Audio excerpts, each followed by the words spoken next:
phoenix, born from the ashes.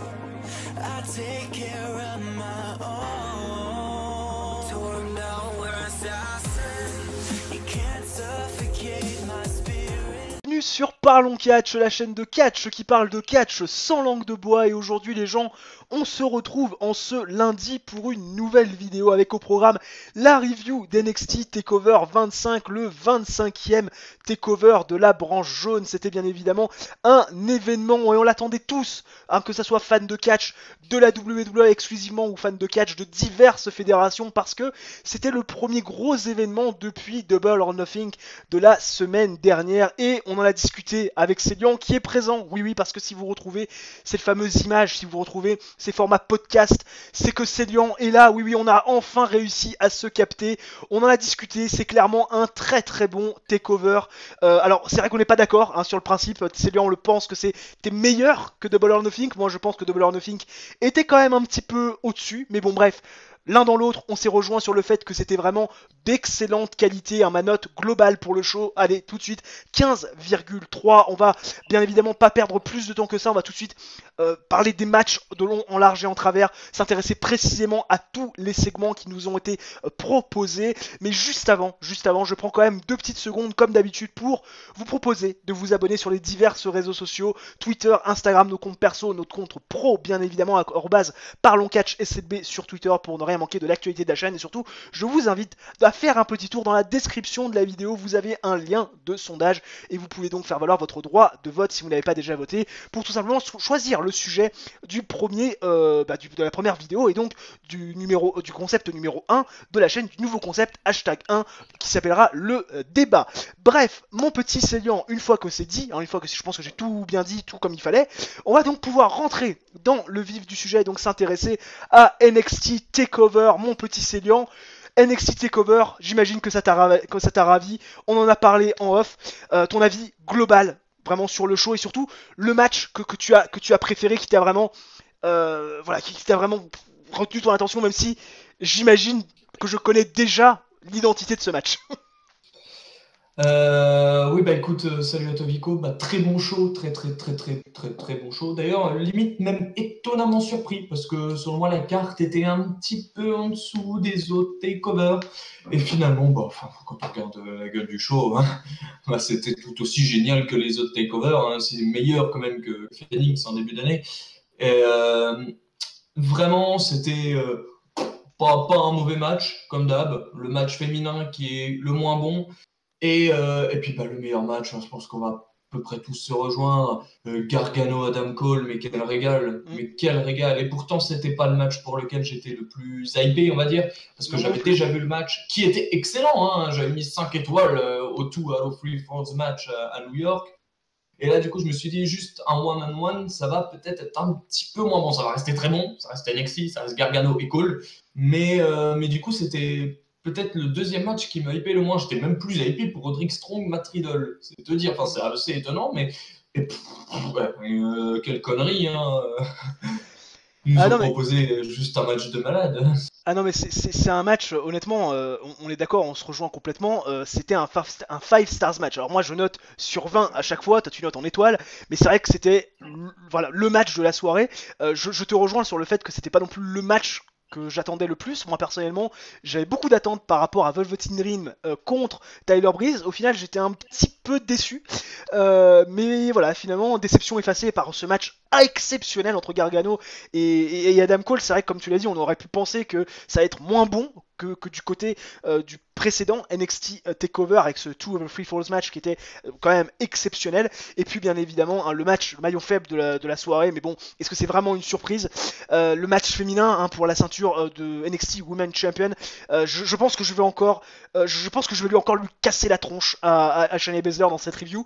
Mais que voulez-vous, Yoshirai n'a rien pu tirer de Shayna Baszler. C'était pas un mauvais match, c'était même plutôt pas trop mal sur certains moments, mais c'est tellement répétitif, tellement la même chose, et surtout tu te dis à quel moment cette fille va rendre le titre et va perdre le titre et aller dans le main roster, parce que je veux dire, c'est quand même, NXT c'est censé être un tremplin, et la meuf, ça fait 1 an et demi qu'elle est là, ça fait 1 an et demi qu'elle roule sur tout le monde, et tu te demandes quand ça va se terminé. Bref, hein, on va pas perdre plus de temps que ça, les gens. Hein, c'est notre avis global avec Célian, un avis à peu près similaire. Hein, vous l'avez dit, Célian, étonnamment surpris par ce takeover hashtag 25 de l'histoire d'NXT. 15,3 sur 20, note moyenne. J'en ai parlé en préambule de la vidéo, en introduction de la vidéo. Et ce qu'on peut dire, je pense, pour conclure notre avis global, général sur la review, avant de rentrer dans le vif du sujet et de s'intéresser précisément à tous les matchs qui nous ont été proposés sur ce takeover 25, on peut dire que Triple H a très bien répondu à Cody Rhodes et aux Young Bucks et donc à ce fameux Double or Nothing de la semaine dernière en termes de qualité. C'est de la petite guéguerre est installée et nom de Dieu que c'est bon. Il manque plus que Vince McMahon se joigne un petit peu à cette compétition. Et ça sera parfait, et ça sera absolument parfait. Mon petit Célian, premier match donc de la soirée, Roderick Strong contre Matt Riddle dans un match donc one-on-one sans stipulation, match classique. Juste avant de donner ton ressenti, ton avis sur le match et donc savoir si le vainqueur était bon ou non, parce qu'encore une fois, on n'a pas eu le temps avec tous les événements qui se sont passés pour Célian et moi, on n'a pas eu le temps de faire une vidéo pronostic d'NXT TakeOver, mais juste avant donc de rentrer donc dans notre avis général sur le match, j'étais assez surpris de le voir en opener. Je pensais que le leader match allait faire l'opener du show, mon petit Célian. Est-ce que c'est ton avis également, ou est-ce que ce match-là en opener, ça t'a pas forcément plus surpris que ça? Non, je m'attendais à voir le ladder match. Ah ouais, d'accord. Après, ça m'a surpris, mais pas négativement. Enfin, je veux dire, je me suis dit, face à NXT, bon, il n'y a pas trop de problème, en fait. Peu m'importe, dans tous les cas, ça va être un bon match. Et bah oui, on l'a eu, hein, le bon match. Matt Riddle, Roderick Strong, c'était très cool. Hein. Voilà, pas d'autres mots, hein. C'était juste très cool. Ah ouais, c'était même plus que très cool, c'était excellent sur la fin. C'est vrai que moi je t'en ai parlé en off, hein, juste avant, donc on commence finalement cette vidéo, c'est le principe du off. Oui, je sais, c'est un peu con de le préciser, mais bon, pour ceux qui pourraient se dire qu'est-ce que ça veut dire off, parce que oui, il y en a certains qui comprennent peut-être pas forcément les expressions américaines. Je te parlais finalement des 7 premières minutes de la rencontre qui ont été assez lentes. Moi, c'est vrai que ça m'a pas fait rentrer dans le match tout de suite, mais c'est vrai que les 7 dernières minutes, parce que ce match a duré 14 minutes 30, c'est vrai que les 7 dernières minutes ont été vraiment emballante, pleine de violence, pleine de rythme, et c'est vraiment une fin de match exceptionnelle. J'ai envie de dire que la fin du match Strong contre Riddle est limite aussi, enfin pas autant, mais se rapproche presque du level de la fin de Cole Gargano sur les dernières minutes. Je trouve qu'il y avait quelque chose d'assez épique et ça m'a beaucoup plu. Et c'est vrai que moi voir la victoire de Matt Riddle, je trouve que c'est un choix logique. Ça aurait été mon pronostic pour ce match-là. Moi aussi. Je sais pas pour toi. De toute façon, pronostic, faut que au main event. Et oui, je voyais Shayna Baszler conserver si on avait fait une vidéo. Oui, alors moi tu vois, je te le dirai au fur et à mesure du temps, mon petit Célian, pour garder un peu le suspense. Mais voilà, moi Matt Riddle, comme toi, je le voyais gagner parce que c'est logique. On sait que ça va être certainement le prochain aspirant donc au nouveau champion donc de la NXT. Attention, spoiler, Adam Cole du coup est le nouveau champion du show jaune, et on sait qu'il y a une petite rivalité qui s'est mise en place, un petit Matt Riddle Adam Cole. Prochain takeover, je dis ça, je dis rien, ça peut être vraiment excellent, mais en tout cas un très bon match, notamment sur la fin, qui a juste été exceptionnel. Les 7 dernières minutes de combat, allez les voir, vraiment c'était juste du grand art. Matt Riddle s'impose donc face à Roderick Strong après 14 minutes 30 de match. 15-25 pour moi, mon petit Célian, un 15-25 sur 20. Ta note, mon petit Célian, rapidement. Moi j'ai mis 4,25 sur 5, ce qui fait 17. Ah d'accord, ouais, t'as été un peu plus, tu vois, t'as été un peu plus haut que moi, mais c'est pas grave. Grosso merdo, on a pensé la même chose du match, avec donc un premier bon opener, un opener qui lance très bien le show et surtout qui voit la bonne personne s'imposer. Derrière, le ladder match, donc le plus, quelque part le match quelque part le plus attendu de la carte pour beaucoup. Alors moi c'était pas mon cas, je préférais et j'attendais plus le match Tyler Breeze contre Velveteen Dream pour le NXT North American Championship. D'ailleurs j'étais un petit peu déçu, j'aurai le temps d'en reparler au moment voulu. Ladder match donc pour les NXT Tag Team Championship, les Forgotten Sons et l'Undisputed Era, Bobby Fish Bobby Fish, Kyle O'Reilly, Kyle O'Reilly, putain, le temps que j'arrive à me à me remémorer les noms parce que c'est compliqué, nom de Dieu, je les ai pas sous les yeux. On a également le Street Profit qui était présent et notre autre équipe là, les deux têtes de gland. Oni Lorcan et je sais plus. Voilà, aussi tu sais plus non plus. C'est incroyable, j'arrive jamais à me souvenir de leur nom. Bref, vous les avez à l'image. Vous savez de qui on veut parler. On est vraiment désolé, mais c'est vrai que on se remet. Pour vous dire la vérité, on tourne la vidéo. Je sais pas si je l'ai dit en début de vidéo, mais on tourne la vidéo dimanche. Vous l'avez seulement et vous l'avez aujourd'hui lundi, mais on tourne la vidéo dimanche soir et on finit avec Célian. On a fini un match exceptionnel de tennis. Stan Wawrinka contre Stefanos Tsitsipas, un match absolument exceptionnel de plus de 5 heures, 5 heures et demie d'ailleurs si je dis pas de bêtises. Et c'est vrai que là on est un peu dans les vapes avec Célian. On est encore sous le coup de ce match exceptionnel, donc c'est vrai que ne vous en voulez pas si voilà, on n'a pas les noms en tête de tous les lutteurs, surtout de ces lutteurs qui sont nouveaux, notamment pour les Street Profit, qu'on voit de manière qui sont régulièrement à NXT, mais voilà, ça fait pas très longtemps qu'ils sont à la spotlight NXT de manière régulière, donc c'est pour ça que des fois les noms nous échappent. Bref, un ladder match donc qui était très attendu, mon petit Célian. On va pas perdre plus de temps que ça. Je vais te demander ton avis global sur le match et surtout savoir si les vainqueurs ont été les bons selon toi. Oui, bah oui, la réponse est oui. Despulidera a ses champions. Les Forgotten Sons, bah tout le monde s'en bat les couilles. Et Oni Lorcan, bah pareil. Donc oui, les Street Profits sont over. Ils sont bons, bah donnez-leur les titres. Voilà, c'était le bon choix à faire. Ça aurait été mon pronostic aussi. Alors c'était le pronostic de pas mal de gens. Donc oui, bon choix. Très bon match aussi, d'ailleurs. Ouais, c'est vrai que là c'est un carton plein. Sur les deux premiers matchs, en tout cas, on va se rejoindre complètement, mon petit Célian.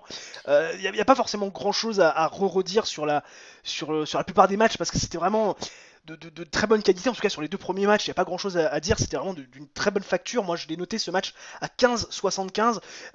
Ça a fait vraiment voilà, beaucoup parler sur Twitter, sur les sites spécialisés de lutte. Ce match vraiment exceptionnel dans un ladder match. J'aime beaucoup ce genre de stipulation. Les ladder match, ils sont toujours de qualité. Oui, non, mais c'était voilà, c'est vrai qu'on savait à quoi s'attendre. On savait que techniquement, il y avait matière à faire quelque chose d'exceptionnel.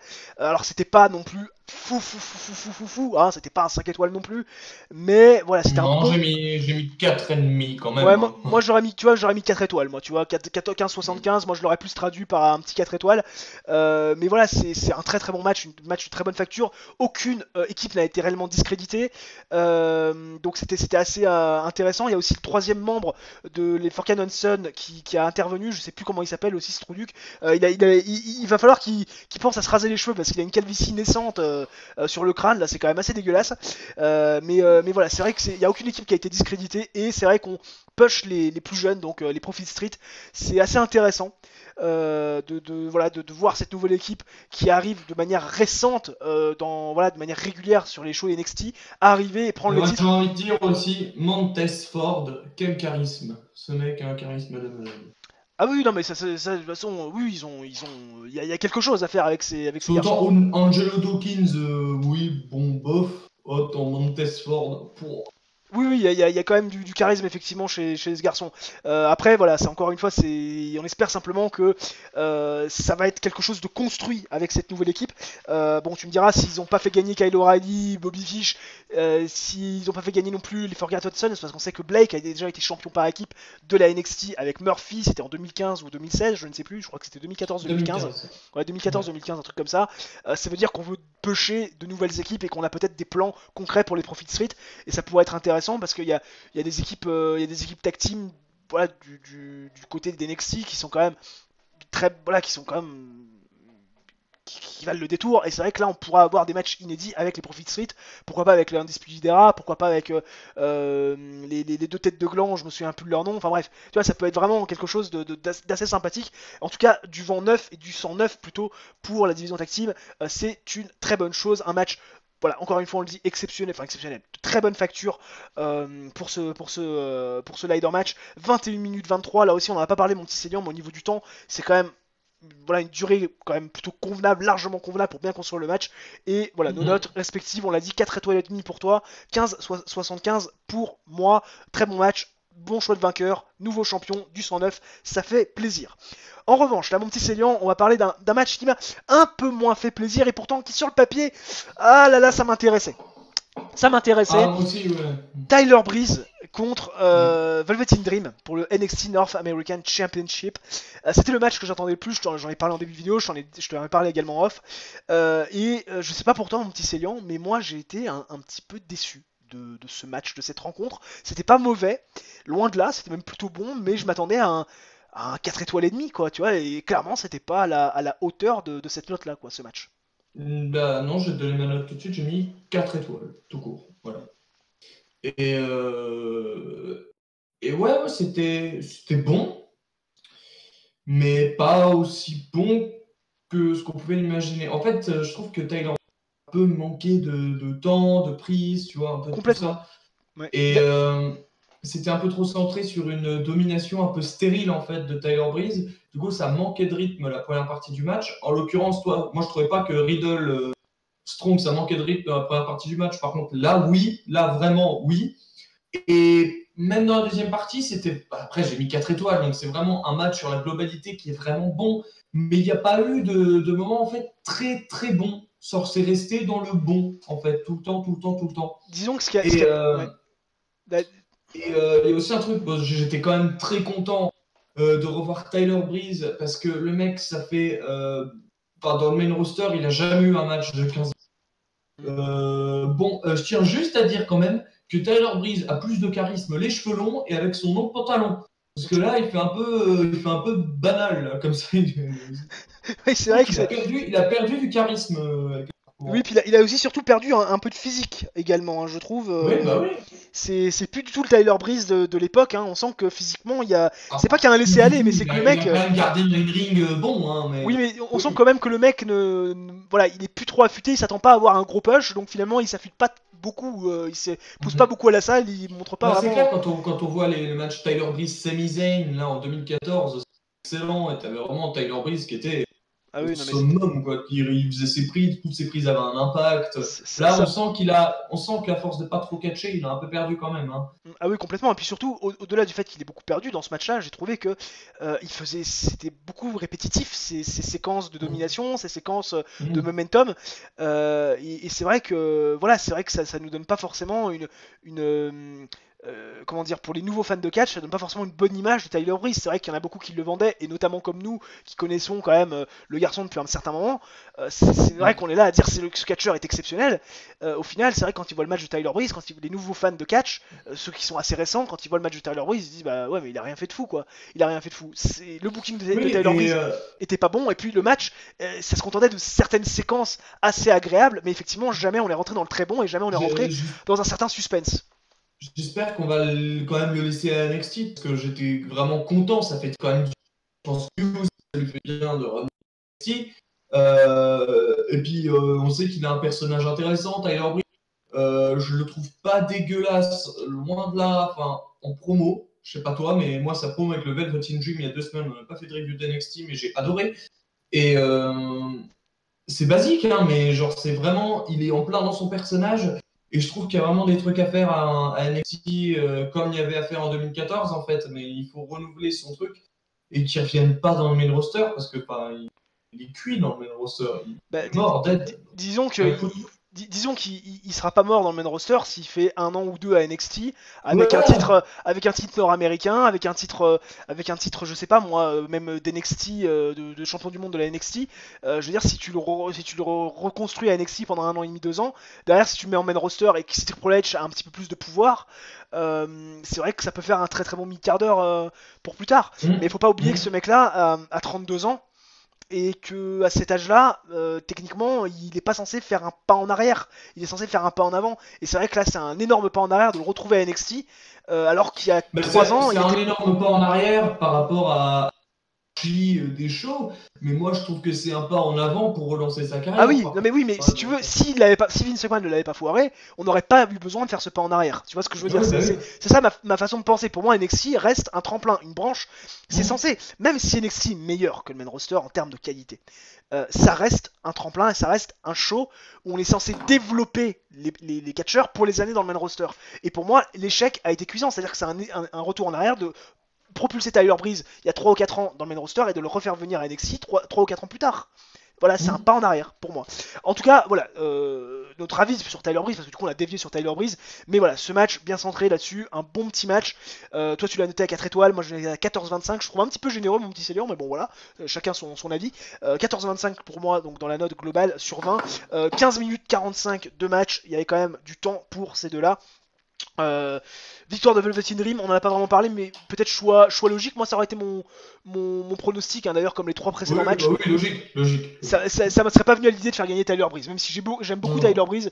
Je pense que c'est un petit peu trop tôt. Voilà, Velveteen Dream a besoin de s'affirmer encore un peu plus en tant que champion secondaire pour pourquoi pas derrière aller se challenger les meilleurs ou aller sur le titre suprême de la branche jaune. Le quatrième match, mon petit Célian, le quatrième match, alors là c'est certainement c'est même pas certainement, c'est le pire match de la soirée. Alors attention, quand on parle de pire match, attention, hein, c'est bien meilleur que les Six Woman Tag de la WWE en weekly, hein, faut pas quand même déconner. Mais voilà, on n'a pas eu un match de fifou hein, entre Shayna Baszler et Io Shirai. Je t'en ai parlé un petit peu en off. Je sais que t'aimes beaucoup Shayna Baszler, mais moi je te dis en off. Io Shirai, qui est malgré tout l'une des meilleures catcheuses au monde, en termes d'in-ring, l'une des meilleures lutteuses au monde, attention, hein, catcheuse c'est encore une fois différent, mais l'une des meilleures lutteuses au monde quand on parle de in-ring pur, et j'ai pas trouvé qu'il avait réussi voilà, à tirer grand chose de Shayna Baszler. Très déçu, aussi bien du résultat que du match en lui-même finalement. Ouais, alors je vais m'expliquer un petit peu. Oui, Shayna Baszler, je vais pas mâcher mes mots, que j'adore. Je suis extrêmement fan de son personnage, de sa musique d'entrée, de son look, et j'aime plutôt bien son catch. Après, voilà, ça fait 1 an et demi qu'elle est là. Ça fait plus d'1 an qu'elle a qu'elle a ce putain de titre, mis à part Kairi Sane 2 mois, elle a ce putain de titre d'NXT. Et effectivement, Shayna Baszler n'ont pas divertit toujours à NXT, mais il faut être réaliste. Il y a besoin de Shayna Baszler. Il faut qu'elle dégage dans le main roster, parce que Shayna Baszler, je considère qu'elle peut apporter un truc dans le main roster qu'elle ne peut plus apporter à NXT, parce que ça fait trop longtemps qu'on la voit. Et qu'NXT n'a plus besoin de Shayna Baszler aujourd'hui. Voilà, en juin 2019, NXT n'a plus besoin de Shayna Baszler. Alors après, sur le fait qu'elle ait gagné là, je considère que c'est pas forcément une mauvaise idée, dans le sens où Io Shirai il a attaqué après, donc on sait que la rivalité va... Elle va se poursuivre. Et qu'il va y avoir un aboutissement au prochain takeover. Et que là, cette fois-ci, je mise à 100% sur une victoire de Io Shirai.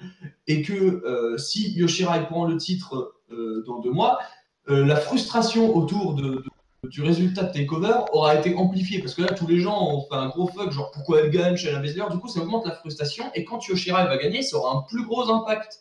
Ouais, ça aura un plus gros impact. Io Shirai, elle a pas une pop de fou non plus. Hein, donc, à mon avis, elle est quand même over.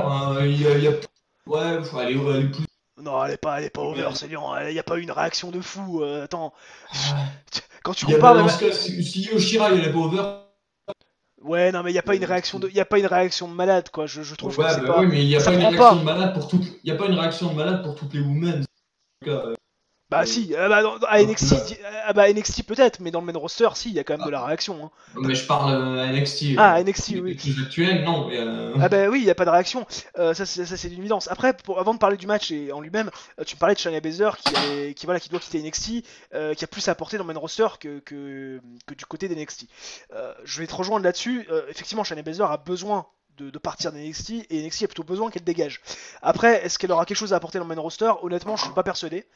Moi, je l'ai dit et redit, je mâche pas mes mots par rapport à elle. Je la trouve pas bonne. Je la trouve pas bonne dans un ring, je la trouve pas bonne au micro, je la trouve pas charismatique. C'est un avis personnel. En plus, elle est âgée, elle est très âgée, elle a presque 40 ans, si je dis pas de bêtises. T'as un moment donné, bon, je comprends pas en fait ce qu'on lui trouve. Et je pense pas que son personnage, sa façon de faire, son style, ce qu'elle dégage, va réellement marcher dans le main roster. Et c'est peut-être aussi le pourquoi du comment Triple H, la raison du pourquoi plutôt Triple H la garde à NXT aussi. parce qu'il sait pas du tout si ça va marcher.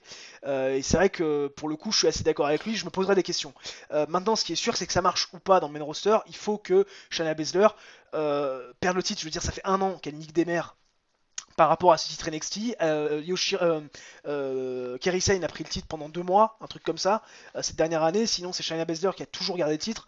Bon, ça suffit quoi. Et puis c'est vrai que toujours répétition, grandeur nature sur chaque pay-per-view avec ces 2 sbires là qui ressemblent absolument à rien, qui viennent attaquer à chaque fois. Le truc, c'est qu'en plus, j'ai pas parlé du match, mais à chaque match qui sont pas mal, avec Shayna Baszler, je trouve que vraiment, hein, que ce soit avec Ember Moon, que ce soit Kairi Sane, heureusement que c'est pas mal. Elle a quand même des super catcheuses avec elle. que ce soit avec Bianca Belair, à chaque fois c'est pas mal, mais c'est le même putain de booking. C'est-à-dire que c'est la même formule de match, c'est la même putain de fin à chaque fois ou presque. Et ça me casse les couilles. Voilà, ça me casse les couilles, mais réellement. Ah mais complètement, mais c'est pour ça d'ailleurs que ça marche pas avec Shayna Baszler. C'est pour ça que ça marche pas et surtout que les gens n'adhèrent pas à Shayna Baszler parce que pour moi elle est détestée pour les mauvaises raisons, cette fille-là.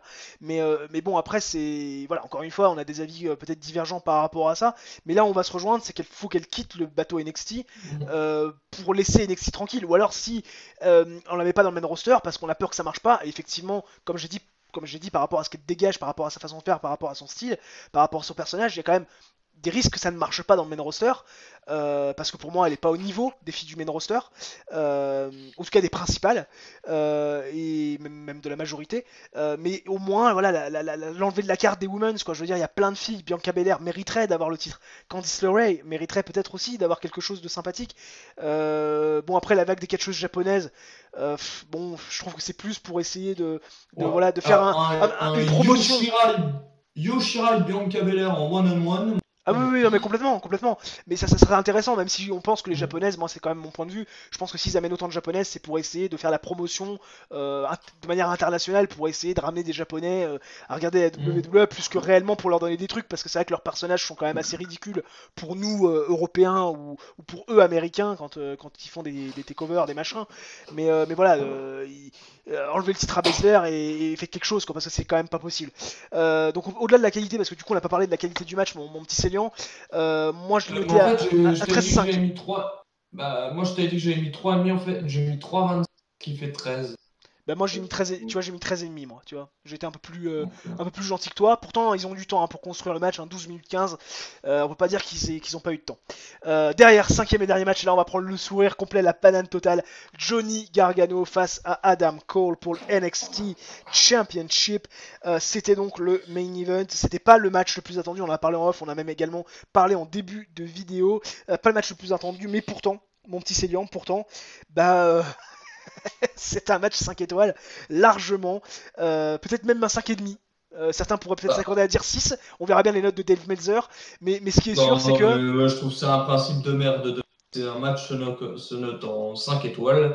Ah, bah, les 6 stars match, hein. Moi, quand tu me demandes si je devais noter en étoiles, par exemple. C'est un connard, Dave Meltzer. Moi, si je devais noter un match, par exemple, le match de Double or Nothing entre les Lucha Brothers et les Young Bucks, au pay-per-view Double or Nothing, là, pour le Triple H Championship, moi, je mettais un bon 6 stars match parce que je pars du principe que c'était vraiment exceptionnel.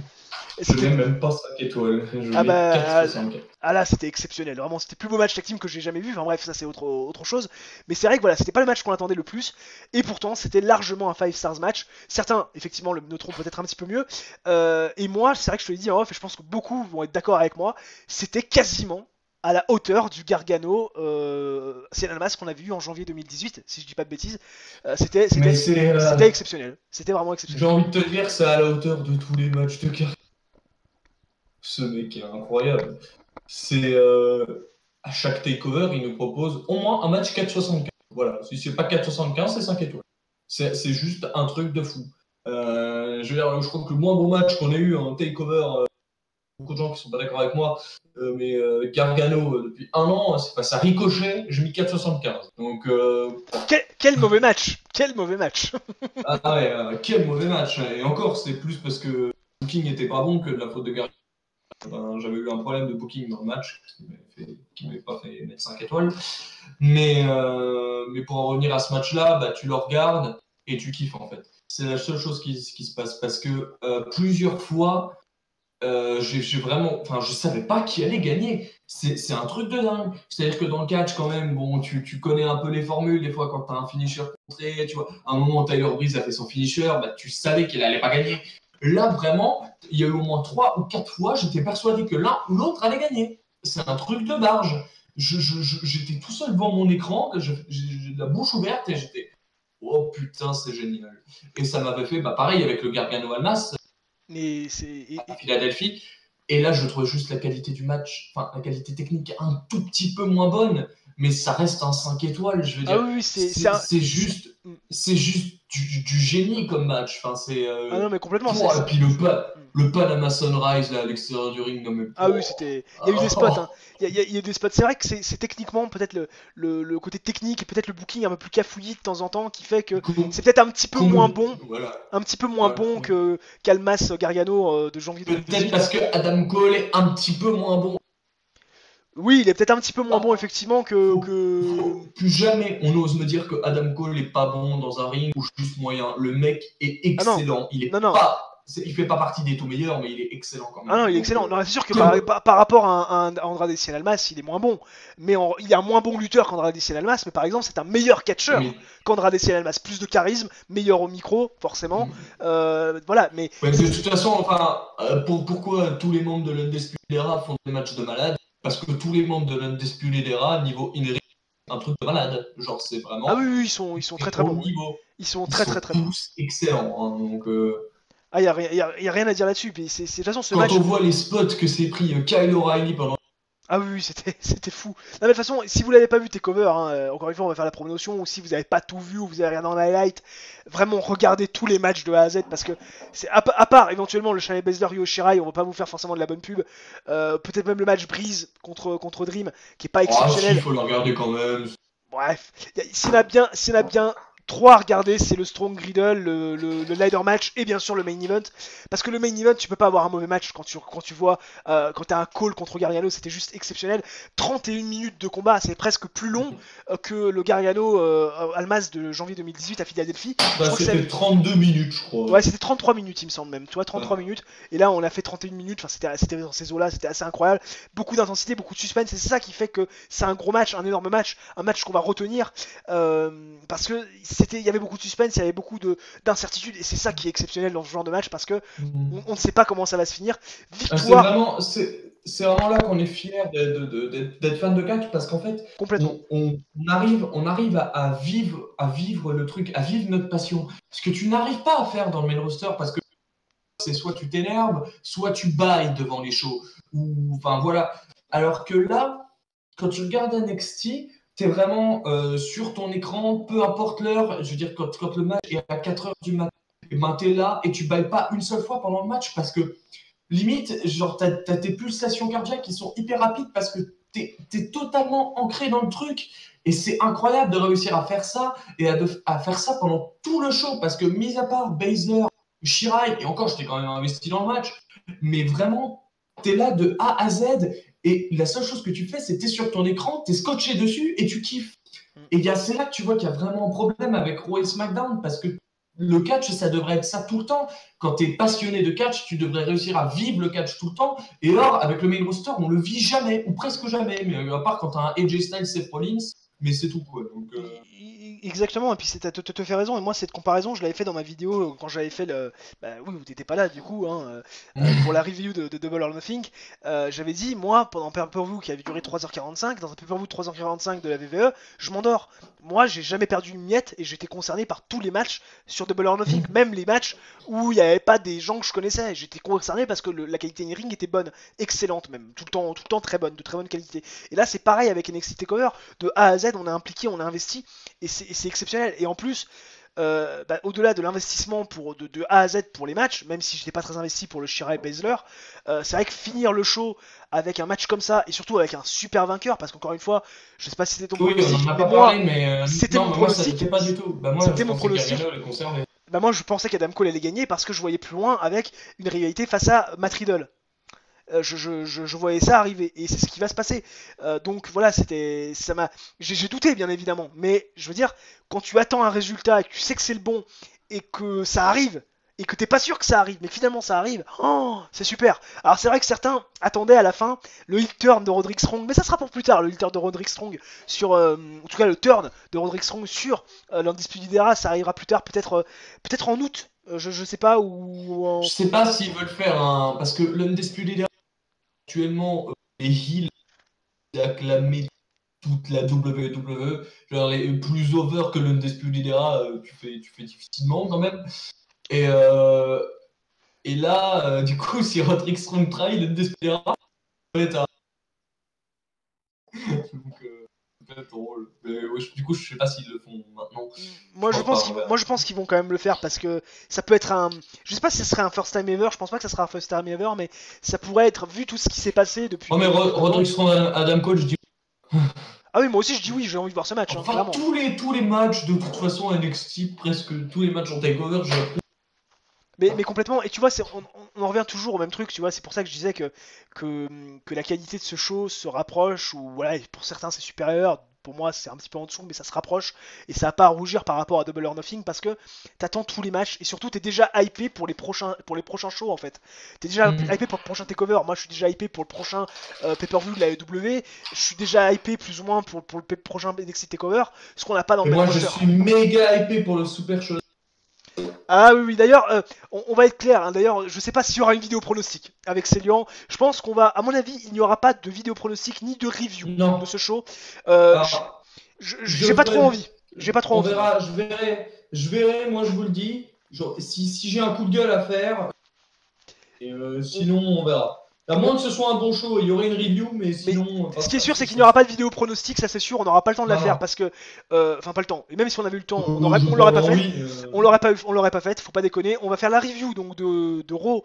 Du coup donc, ça sera donc dans mardi. Non, mercredi. Donc après-demain mercredi. La review de merde.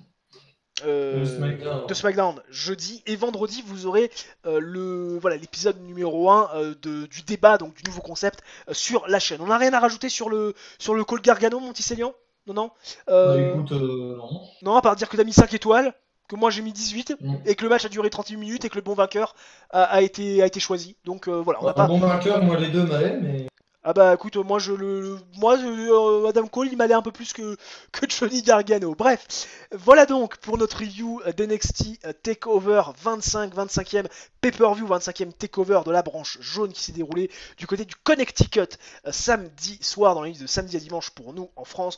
Je vous le rappelle, on l'a dit il y a quelques secondes, review de Raw mercredi, review de SmackDown Live jeudi et l'épisode numéro 1 du débat, le nouveau concept de la chaîne Parlons Catch que vous allez pouvoir découvrir. N'hésitez pas à voter, le lien du sondage est dans la description de cette vidéo. N'hésitez pas à mettre un j'aime si la vidéo vous a plu, à vous abonner si ce n'est pas déjà fait, à activer la petite cloche pour ne manquer aucune notification de la chaîne. Si YouTube fait bien son travail, n'hésitez pas à mettre en commentaire ce que vous avez pensé de ce show, à mettre en commentaire ce que vous avez pensé de cette vidéo. Et sur ce, on se retrouve dès mercredi pour la review d'Euro. Ciao, ciao, bye bye, et portez-vous bien d'ici là.